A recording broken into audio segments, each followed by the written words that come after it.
Welcome to the Construction Cashflow Show, where we explore the stories and strategies behind achieving financial success and overcoming cash flow challenges in the construction industry. Each week, I interview a new guest to discuss their unique story of how they got to where they are now, the challenges they faced, what motivates and inspires them, and the issues affecting cash flow. Join us as we uncover best practices to bring about positive change. And don't forget to rate and subscribe to never miss an episode. All the mistakes that I made in the past has stood me in good stead for this particular venture, because at the time when you grow a company, one of your main clients goes into liquidation, takes you effectively with them. You sit and think it's the end of the world. You feel you get through the full process of grieving, you feel like a victim, you feel resentment, you feel anger. But ultimately, now when I can reflect on it and I look back, it was probably the best thing that happened to me. I know that sounds weird, but I learned so much from the failure. I always wanted to build a company that made its mark within our industry.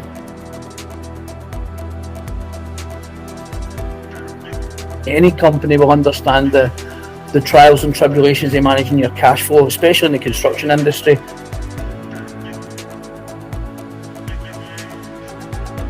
I always set myself wee milestones, and it's strange because I used to pick a company that I used to admire that done a certain amount of turnover, and I thought, right, that's my next target. I want to be bigger than them. In this episode, it's my pleasure to introduce you to Billy Stein. Billy is a remarkable entrepreneur in the construction industry who has faced a multitude of challenges throughout his journey. Despite these obstacles, Billy has emerged stronger and more determined and more successful than ever before. Billy shares his experiences of dealing with difficult contractors, getting paid on time, and facing labour and resource issues, while also discussing his personal growth. He emphasises the importance of collaboration and facing challenges head-on, leading him to achieve remarkable success in his business. Despite experiencing setbacks, such as losing his business due to a main contractor going bust, Billy overcame his alcohol addiction to start again from scratch.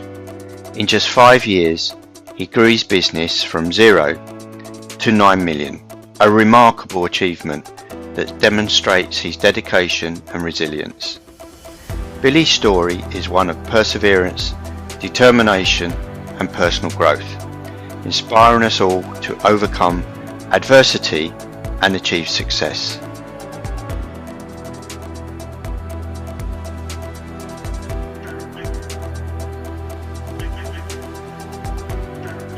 Hi Billy, welcome to the show. I'm so pleased to have you on. How are you doing today? Yes, very good, thank you. So Billy, tell us a bit about your story, about the successes, the challenges, and how you got to where you are now.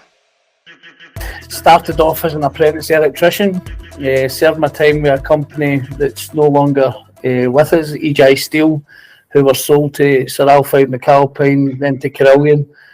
But basically just done the full tradesman route to owning my own business. Started off the usual route that tradesmen seem to take, sole trader. Started getting a wee bit bigger, started getting bigger inquiries, went into the limited company route, and it's kind of just been trial and error to get to where I'm at today. But it's been a tough slog, should we say, but we've got here. You've done incredibly well to come off the tools as a tradesman to the business that you're running now, and it's seen some incredible growth over the last 5 years. So you've kind of gone from 4 employees, less than 100k turnover, up to over 100 employees and 8.6 million pound turnover in 5 years. Tell 8.9. us, yeah, how has that journey been? To be honest with you, I mean, it's a bit strange because other people from the outside look at me on a daily basis and probably think I'm mad. However, it just seems to be the norm to me now. I've always had ambitions. I wasn't always one of these guys that I could have made quite a reasonable living, just myself, an apprentice, going about doing job to job. I wanted to build something more than that. I felt I had quite a bit to offer, so I always wanted to build a company that made its mark within our industry. So I always set myself wee milestones, and it's strange because I used to pick a company that I used to admire that done certain amount of turnover, and I thought, right, that's my next target. I want to be bigger than them, and it's just kind of snowballed from then. It's not been easy. The full reason of this podcast is cash flow, and any growing company will understand in fact, any company, I don't mean any growing company, any company will understand the trials and tribulations of managing your cash flow, especially in the construction industry, and especially when you're a wee couple of steps down the ladder, as we should say, from the main contractor, etc. So it's been ups, there's been downs, there's been some more downs than what there's been ups, but we are where we are now. Now it's about stabilising for the next year or two, and establishing ourselves around about the £10 million mark within the M&E industry, and then I'm going to grow it again. So it's not been easy. It's been done through a lot of good relationships with my clients and building up that personal relationship with our clients. A lot of repeat custom. We're fortunate that we do get a lot of people that come to us with orders to place, and we very rarely get involved in competitive tenders. So that helps, having the relationships there and having the confidence that the people that you work for, that they're going to pay you, because if you've not got that confidence, you simply just couldn't take the risk of growing as quickly as what we've grown. How has it changed you? Do you feel you've changed over the course of the last 5 years? I do, yes. I would say it's quite strange actually, because I had a company in the past that I tried to grow it too fast, and unfortunately it fell for the wayside. One of the main clients that we done work for went into liquidation and effectively took my previous company with them. So this is a new company that I formed in 2017. But what's happened this time is all the mistakes that I made in the past has stood me in good stead for this particular venture, because at the time when you grow a company, one of your main clients goes into liquidation, takes you effectively with them, you sit and think it's the end of the world. You feel, you get through the full process of grieving, you feel like a victim, you feel resentment, you feel anger. But ultimately, now when I can reflect on it and I look back, it was probably the best thing that happened to me. I know that sounds weird, but I learned so much for the failure, if you like, because let's be honest, it was a failure, but I've learned so much for that failure that stood me in good stead for now, especially cash flow. The things you learn when I grew so fast the last time, what I know about cash flow now, I'm so anal about cash flow with regards to my company now, with regards to protecting money and making sure that you've got reserve accounts for your employees, etc. So I would say I'm definitely different. I'd say I'm a far better business owner for it, to be honest with you. And the sort of a journey that I'm on at the moment is I'm trying to come away from the tradesman on the tools to being the business leader, if that makes sense. I'm going through some different training programs. One I was in last week where it was I was accepted on the Scale Up program for the Hunter Foundation, and it's all about management, scaling your business up, team building, etc. I'd never done anything like that before. I've never had to do anything like that before, because everything that I've got in my business at the moment is stuff that I've acquired through the years, basically to try and mitigate any mistakes that I'd made in the past. So now I'm sitting in a position where I've realised that we are a £9 million business now. We are whether we like it or not, having to start being a corporate organisation with leadership teams and systems in place. So I would say that in the last 5 years, I've went from that guy that wore all the hats. So I was the estimator, I was the admin person, I was the surveyor, I was the HR, to the person now that I'm trying to take a wee step back and have people within these positions in the organisation to take care of that for me. But it's not easy. It's if anything, although the organisation's bigger, but the problems are still the same. It's just at a sort of a bigger level, and you've now got more people that you're trying to counsel, should we say sometimes. But yeah. What would be the next milestone for you? You mentioned earlier that I thought was a fantastic example, and I haven't heard it before, but a great example that you gave, that you set yourself targets. You looked at companies that were doing well at the next level that you wanted to go to. Yeah. So what would be your next milestone? My next milestone, it's actually ironic you mentioned that, because one of the companies that I'd set my targets on, unfortunately for them, they went into liquidation, and I ended up taking on quite a lot of their team.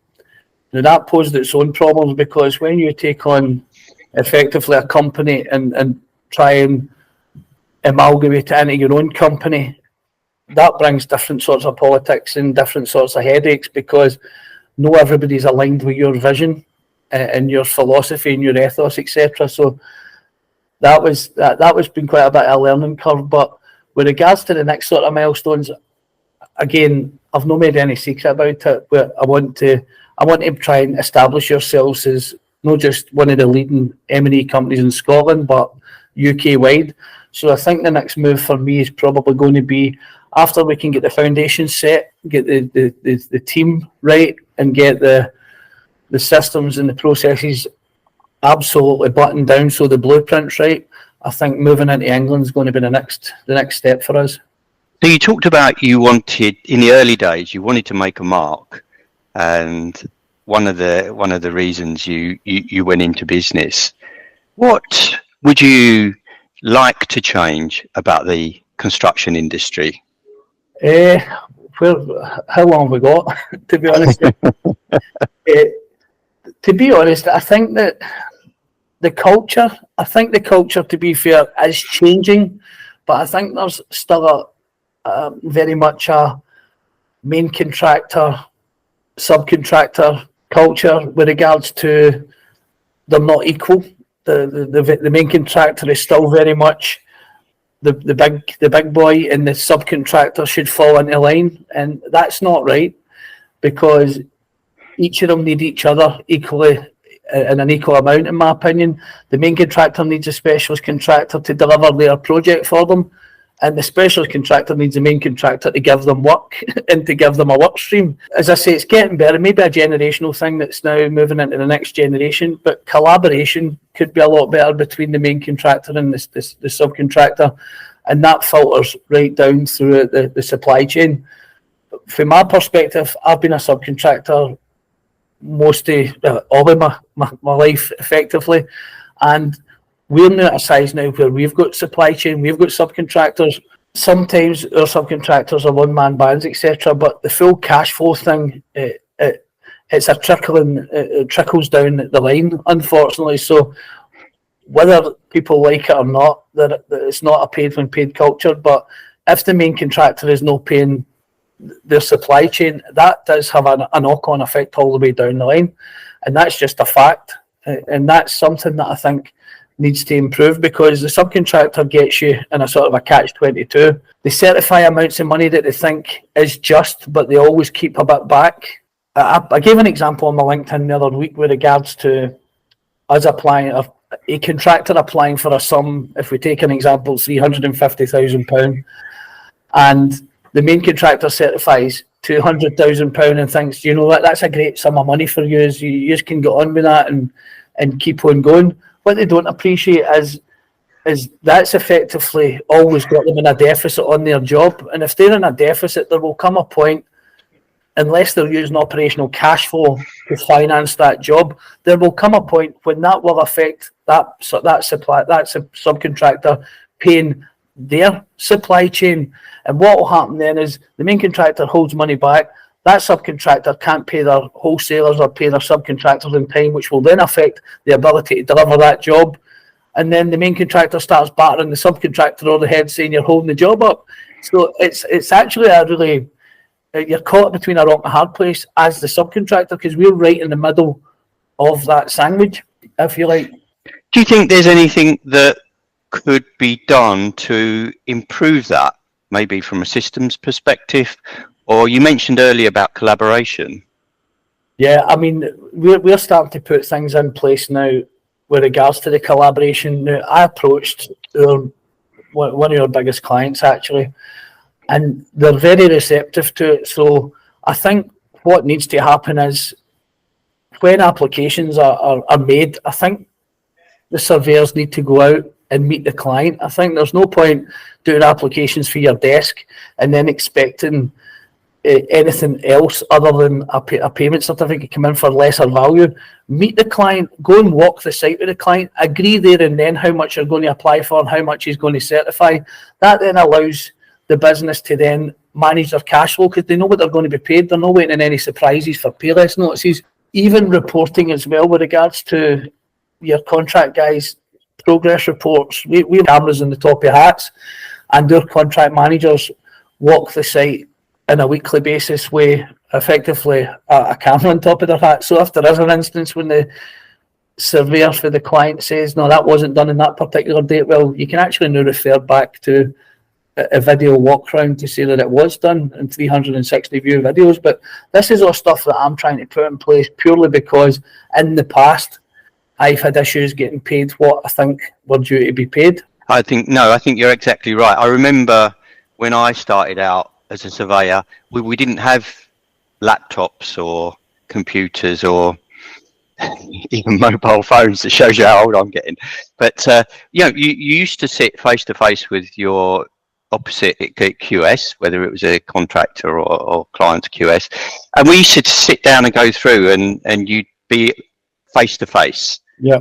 And you'd go through with a pen and paper and you'd agree everything, and if there was a disagreement over particular items, you were sitting there face to face, eyeball to eyeball, and by the time you came out of the meeting, you'd come to an agreement of what you was going to get paid, and exactly as you say, you knew what you was going to get paid when you come out of the meeting. I think it's become too easy for surveyors to hide behind a computer and then just reduce a payment. Yeah, but the issue sometimes is something as simple as how something's presented on an application. So whether people like it or not, we are the specialist contractor. Nobody's going to know our trade better than what we do. So when a main contractor surveyor receives our application, unless it's broke down and clearly itemised, there may be something in there that is not particularly clear. So there was an instance in the last few months that we had an item in for, for example, say it was heating pipe work, and the client's QS didn't understand what element of the job that was, so he had cut it thinking, oh no, there's no heating done in section A for talking's sake, but that heating pipe work was actually an accumulation of all the sections. So when we explained that to him, he was like, right, okay, I didn't understand that, so he certified another 60 or 70% on that particular value.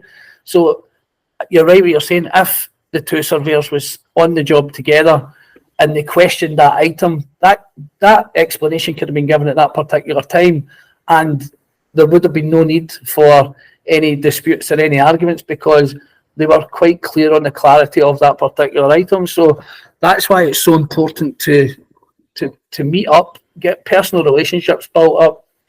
And again, if you've got a personal relationship built up with your opposing QS or your opposing client, then if there is an issue that happens, it's quite easy to deal with, and it's quite easy to lift the phone and speak about it. Because if you're just going back and forward in emails, it's so frustrating at times to try and get your perspective across. Because let's be honest, if we're applying for £350,000 for Tonkside, that's just an example. That's not a specific instance we're talking about. But if we'd applied for that and somebody's certifying us 200,000, there's no way we're overclaiming by £150,000. So there's something wrong. So you better go out and see them and see what the problem is, because I used the example in LinkedIn. If you're a £10 million business that's making 5% after costs or 6% after costs, that's 50k a month profit. It doesn't sound that much. So by that one certificate, that surveyor has just wiped a quarter of my profits out because he's underpaid us by £150,000. And so there's no company can sustain that. So that's why you need to be working with your clients and trying to get paid for the work you've done. And it's quite easy for a surveyor in the past to just say, take 5% off, pay meantime, pay on account, etc. In my opinion, that's just lazy surveying, because that doesn't constitute a proper payment certificate, pay on account or pay meantime. If you're going to take money off somebody, you need to actually give them a proper reason why you're not certifying that amount of money. So when you receive that certificate and you've had money chopped off you because it's pay 60% meantime or whatever, so well, no, we've claimed 75. Tell me why you're not paying me the other 15%. No, just pay meantime. And that's frustrating from a subcontractor's point of view. It's right what you say about walking the site. I was a client's QS, and I always used to walk the site with the specialist because, they do know their job in the context of the project much better than you do. And I used to give me a much better understanding of how their systems worked, what they were doing in each space, how they were progressing, what challenges they were up against. And sometimes there's design around the interfaces that you don't see that until somebody takes you on site and says, look, this is what we're trying to achieve. This is what's been designed, and these are the challenges that it's raised. And then as a client's QS, you get a much better picture of what the value is that's going into the job. Yeah. I mean, you're right what you're saying. It's fine because main contractors will say they've walked the site with their site supervisor, their site manager. But with all due respect to the site manager or the site supervisor, they do not know how to install our services. So it's easy for a prime example is from an electrical point of view. Somebody sees a socket on one wall and thinks to put that socket on the next wall, it's just a case of taking that faceplate off and moving it across. Well, that's not quite factual, because there's quite a lot of work goes on and actually behind the scenes where you've got to get the cables from point A to point B. But from a layman's terms, taking socket A and putting it to socket B's position takes an hour, but actually realistically it probably takes a full shift with the time that you've got to getting the cables rerouted and down a new position, etc. So that's just an example that if you're walking the site with the client, then you can explain that at the time, and then it's up to them to challenge that. But really, they're not in a position to challenge it because you're the one that's went through the trade, and you're the expert in that particular field. One of the other mismatches that I find is that is not necessarily understood by clients when they draft contracts, is that they'll set payment terms 56 days, 30 days, 90 days, whatever it is. But they don't seem to take into account the payment terms that the supplier has. For example, you may have to pay your guys on site weekly. Yeah. But you may have to wait 90 days for your payment from the client. Yeah, I had a conversation with one of your clients about this the other day. I think I'd heard one of your other guests chatting about this, but when we tender a project, if we tender a project, we will look at it on paper and think, right, we've got a 40-week program here. There's maybe $1,000 in it, which means it's 2 guys for 40 weeks. And that's the way that you'll look at it. It's as simple as that. You're completely right. We pay our site operatives weekly. So then for a cash flow perspective on that project, you've got 2 guys for 40 weeks. So say £2,000 per week for 40 weeks. Inevitably in all contracts, for whatever reason, there's delays. The main contractor's held up, and actually we don't need the 2 guys for the first 6 weeks of that project. But what we do need is for week 18 to 24, we need 8 guys because it's going to peak. But what that does for me is rather than two grand a week for 40 weeks, I'm now paying 16 grand a week for 8 weeks. And you're trying to explain, because we are building services or we're M&E, we're always probably one of the last ones out. and the only one in after is usually the painter to touch up paint or whatever else. Main contractors are renowned as well for protecting their own position. Their usual war cry is, we're only a management contractor, we don't deliver any of the works, so we're only managing the works. So if we're in delay, it can't be our fault. But the thing is the poor M&E contractor, because they're usually last out, they're the ones that get the pressure piled on them. You need to have this done, this area needs to be done. If we don't hand over, you then start talking about liquidated damages. That's one of the things I would definitely look to change within the construction industry, because contractually it's usually overly onerous in favour of the main contractor. So when you start talking about damages and stuff, it could be quite an anxious time when you're coming to the end of a project. And usually the normal position specialist contractors or M&E contractors is, right, we just need to get the guys on it and get it done, because we don't want 20 or 30 grand a week damages getting apportioned to us. And whether you like it or not, whether they're just or not, that's another matter. They will try and apportion the damages to you, and then it's up to us to use guys like Joseph or Len Bunton to then go and try and fight them, and that's more cost and more time for us to try and fight daft delay costs that's been contra charged to your account. It's madness. I think you've touched on a really, really important point about the resourcing and being at the end. As they say, Tal and Charlie, everything's got to speed up. Just get the guys on site. We want more guys on site. We want more guys on site. Yep. And it seems that they don't understand that it's going to it's going to affect your cash flow. You've got to suddenly pay for the extra resource on site short term. You're still waiting long term for your payment. But the other thing I've noticed is the more guys you've got on site, the more that your productivity goes down. Yes. So you're losing money straight away. But that's another, that brings us on to another instance completely. So you're completely right. But the more guys on site you have, the more management you're going to need, which means it increases the prelim. But when it's amazing how offended main contractors get if you actually apply for an extension of time or put in a letter as per the contract terms to say, this project is going to be delayed, we're going to apply for an extension of time, and we should be entitled to it, along with a prelim cost, etc. Main contractors get so offended and start banging the table, but they're never slow to send you out a letter to say you've got us in delay, or you've got 7 days and we're going to supplement your labour.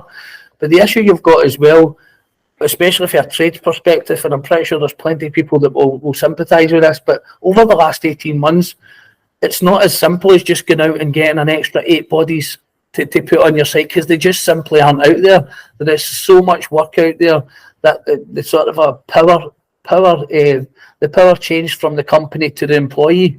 So you had so much work out there that a guy could turn up on a Monday, get a phone call for an agency and be away at a different job on the Tuesday for an extra £1.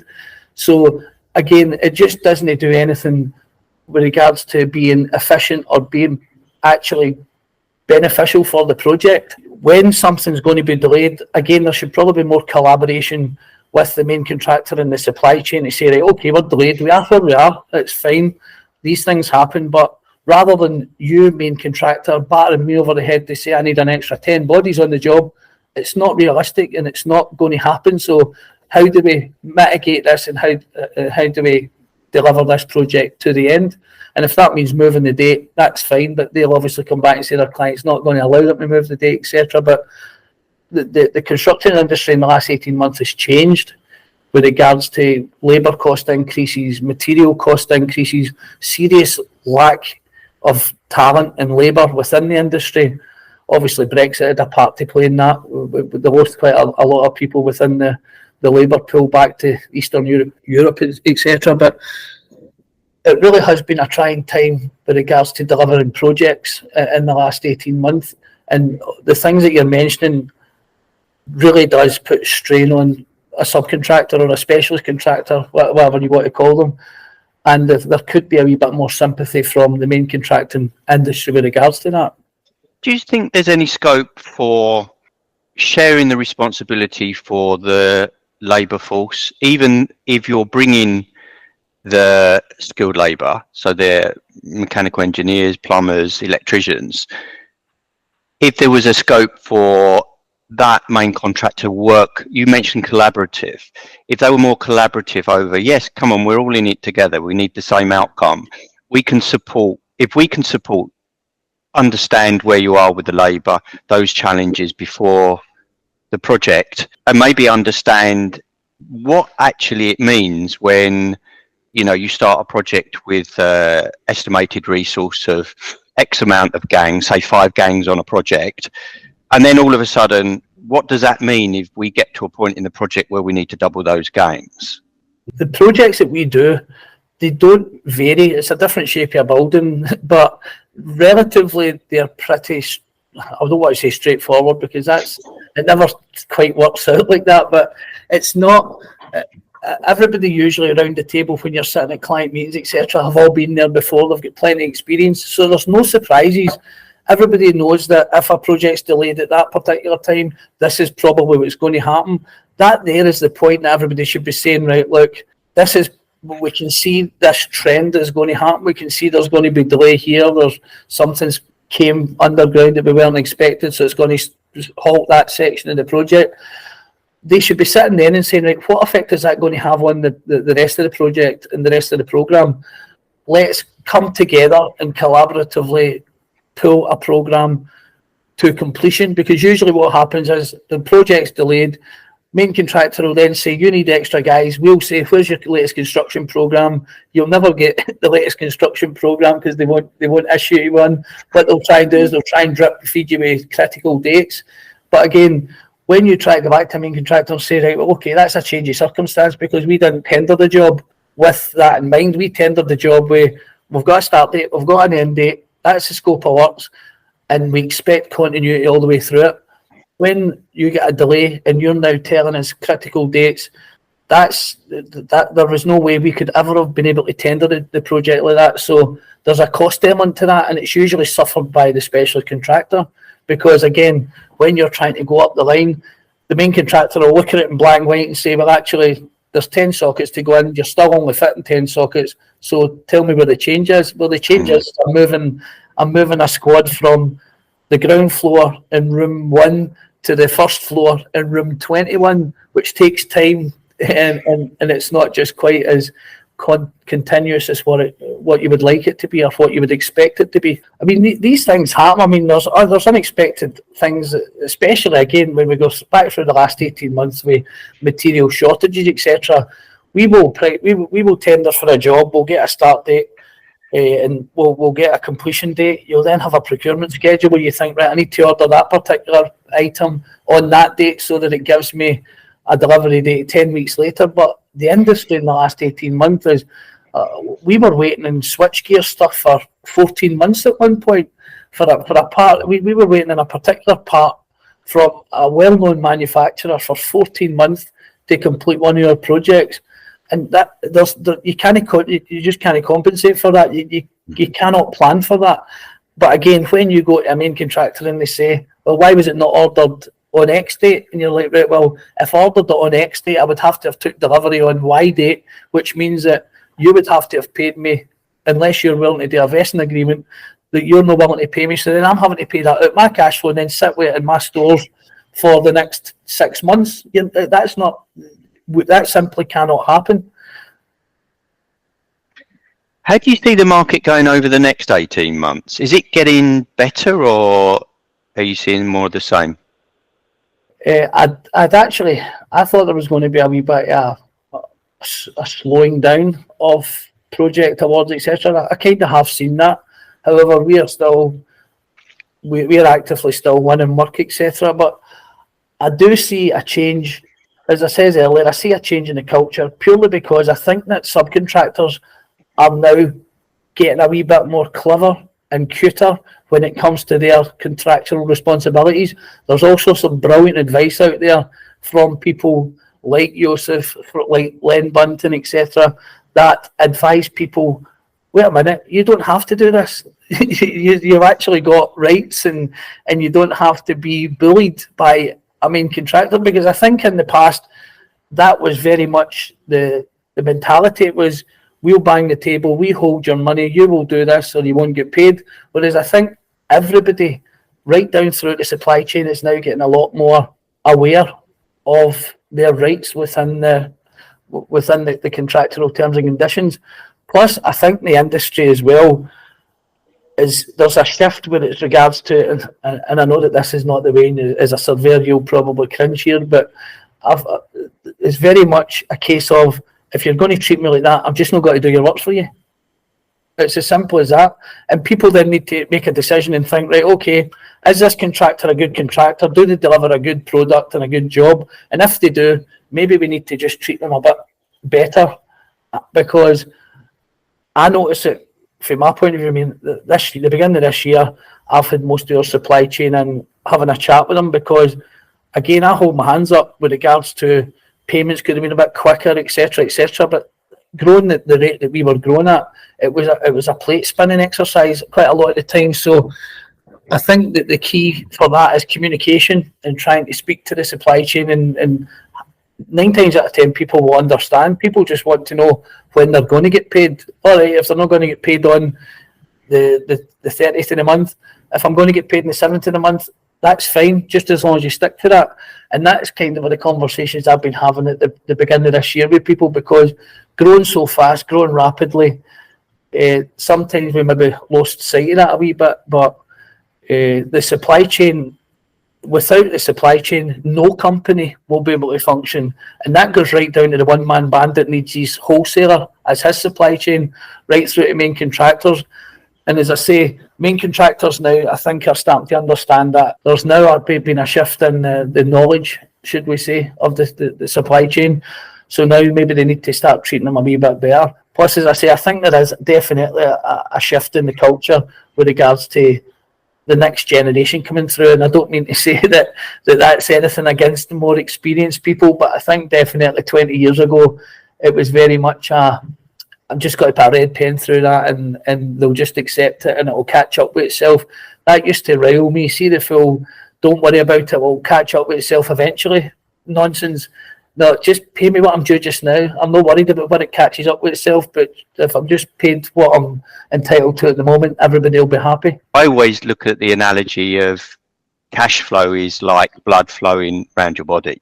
You need to get the oxygen around to the parts of the body, the organs in the body at the right time in the right place. And similar with cash flow. And I think sometimes main contractors cut their nose off to spite their face when they hold payments back, because they're really holding back the capability of their supply chain for completing the project. Touching a point there that I kind of spoke about earlier on with the catch-22, and it's main contractors starving the subcontractor the payments that they're due, and then it having a knock-on effect on their ability to pay down the line. All they're going to do is affect that person's or that company's ability to complete their job, and it's going to cause them issues eventually anyway. So I get the full philosophy of protect your business and protect the company, don't overpay, etc. But you do need to pay what is just and what has been earned for that particular period.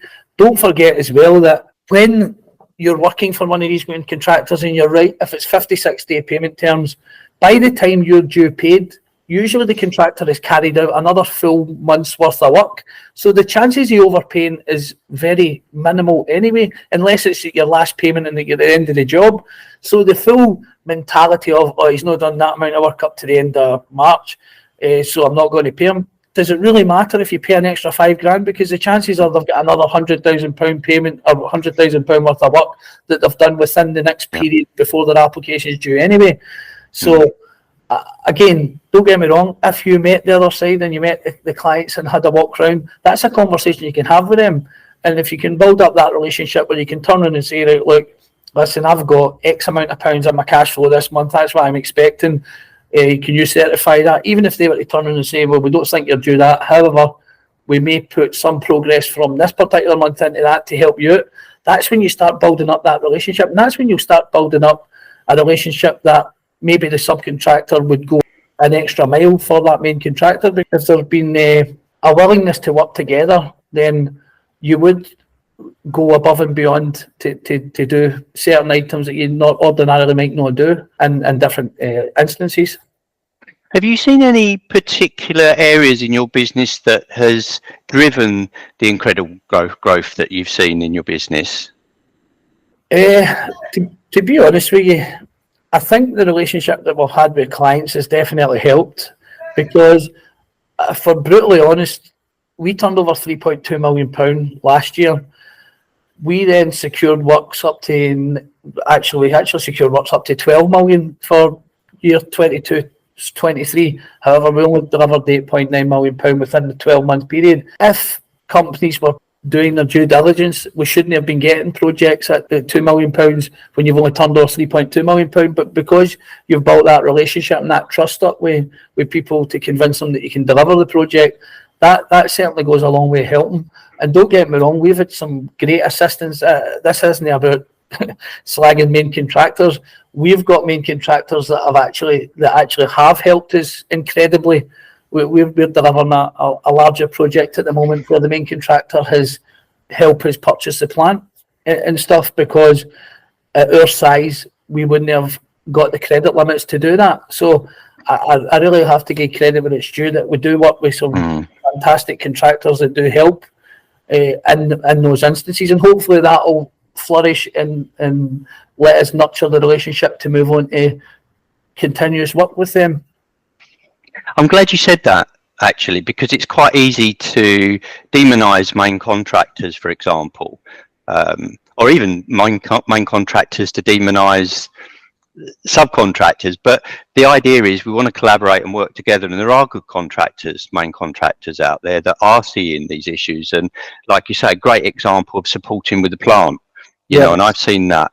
Yeah, and on large procurement items, long lead items, you know, where the supply chain, the specialist subcontractor and the contractor have worked together to leverage delivery, you know, on a particular long lead item, which has worked really well, rather than passing the risk down the line saying, well, it's your problem. If it's not here on time, then it's your problem.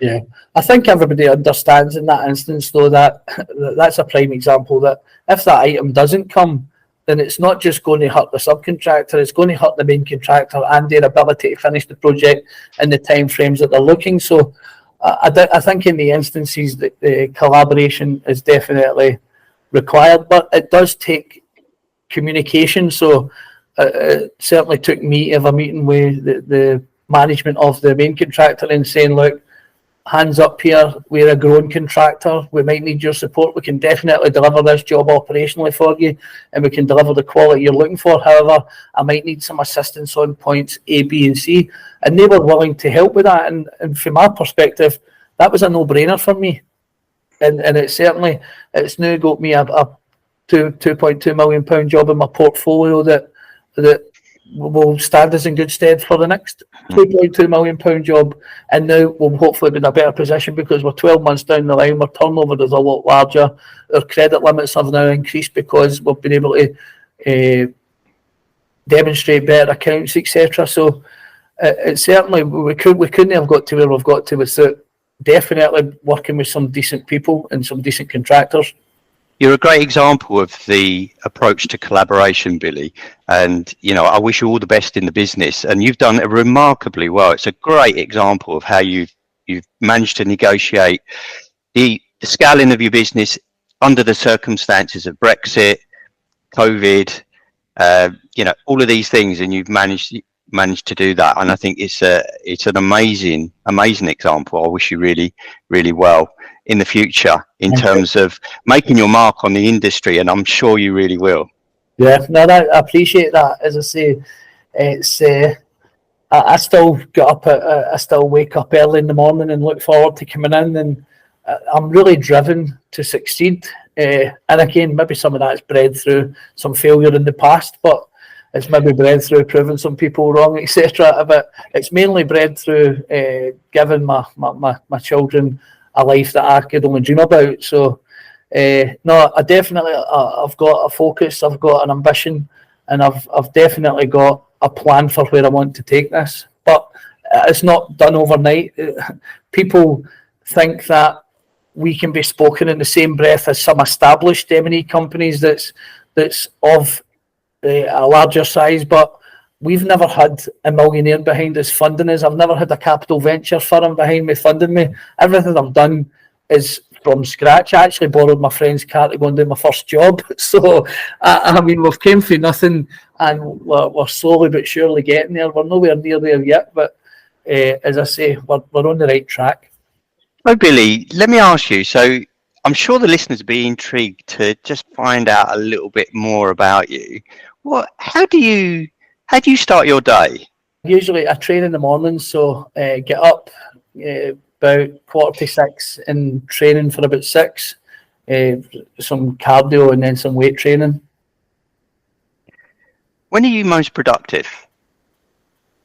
I would probably say mornings. I'd probably say, obviously, because you've trained, etc., your mind's alert, and I would say that I'm probably most productive in the mornings. What's something new happening in your life right now? I told you I just started this scale-up program last week, which is an eye-opener for, it's all based on team building, leadership, management, etc. It's been an eye-opener with regards to how you should be doing things. I actually sat last week thinking I'm doing everything wrong, but we're obviously not. But yeah, I'm going through I think I'm going through a sort of a evolution at the moment, trying to mold myself more into a business leader rather than just Billy the engineer, Billy for the tools. What does adventure look like to you? I would say just basically family times adventure for me, to be fair. I've got 5 kids, I've got 4 young girls. It's all 11 years old downwards, so that's quite an adventure. But I would say my family's my focus. Stein's is an adventure. This building a business is an adventure, to be honest with you. But that's probably my two focuses in life, is my family and my business. What thing would you love to do that might surprise your friends and family? I did actually start learning to play the piano last year. That surprised a lot of folk because, again, I was fed up watching Netflix stuff, and it's something I've got a bucket list: playing the piano, guitar, learning Spanish fluently, etc. So there's quite a few cultured things in there that people might be a wee bit surprised that somebody like me would want to do. Name a challenge you overcame that changed your life. Alcohol addiction. I basically stopped drinking about 4 years ago. Best thing that I've ever done. Basically set me on track with the business, and since then it's took off. But I've always had a bad relationship with alcohol since I was a young guy. Never drank every day or every week. It would usually be binge drinking. So when I went out on the Friday, I'd be still out on the Sunday, etc. There's probably a million people that's like that, but my life became a wee bit unmanageable with it, especially since when the first business failed, I kind of spiraled into a bad place for about 9 months, and woke up, brushed myself down, and decided to go on with it. But yeah, I would say overcoming that was probably changed my life, to be honest with you. Who or what inspires and motivates you? My children. They inspire me, they motivate me. As I say, I came from a modest upbringing, probably no different from millions of other people, but I wouldn't say we had a lot, but just trying to provide for them the type of life that you think they deserve is inspiring to me. I would say my family, what motivates me and inspires me. What does success mean to you?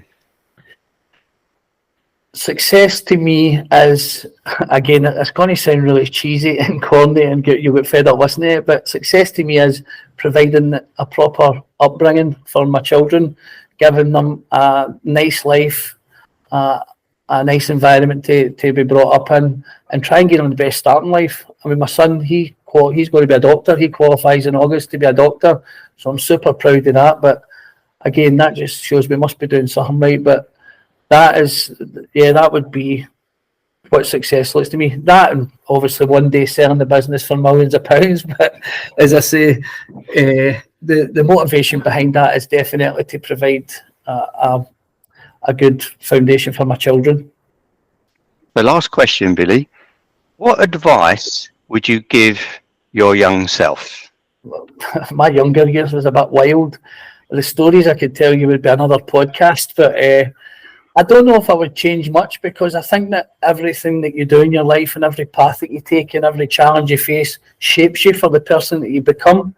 So I would maybe tell my younger self to grow up a bit earlier, but I definitely don't know if I would change that much, because I think that you have to face the experiences to stand you in good stead for the person that you've got to become in the future.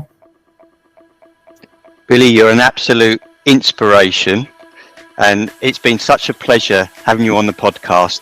Thank you so much. No bother, thank you. You've been listening to Construction Cashflow. Hit the subscribe button if you haven't already done so you never miss an episode. And remember, the faster cash flows, the faster wealth grows.